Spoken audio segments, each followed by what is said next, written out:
Muling pinatunayan ng Rain or Shine Elasto Pogi Boys ang kanilang solidong samahan sa kanilang pagbisita sa makulay at masayang selebrasyon ng Fiesta ng Tondo. Ang ibang detalye alamin sa pag-abante ng ating batang Tondo, Jonas Lavarias.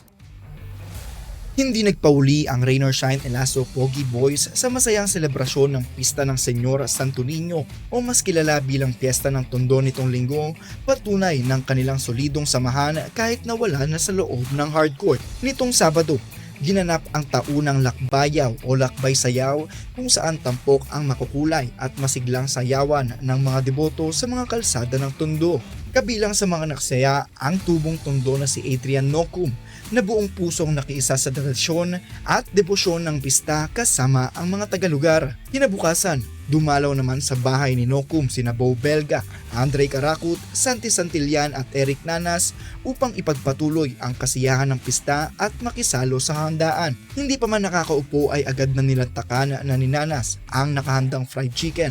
Eksenang ikinatuwa at ikinatawa ng maraming netizens matapos kumalat sa social media. Makikita rin sa mga video at pictures ang saya at gaan ng samahan ng Elasto Pogi Boys sa kanilang mga kwentuhan. Sa kanilang pag-uwi, napilitan pang mag-commute si Nanas at Caracut matapos masaraduhan ng mga kalsada dahil sa pista at wala silang dalang sasakyan na dagdag aliw pa sa kanilang karanasan sa Tondo. Malaya ring nakapagdiwang at nakalabas ang grupo ngayong off-season matapos maagang malaglag ang kanilang kupunan sa PBA Season 50 Philippine Cup kung saan nabura ng Meralco ang kanilang twice-a-beat advantage sa quarterfinals.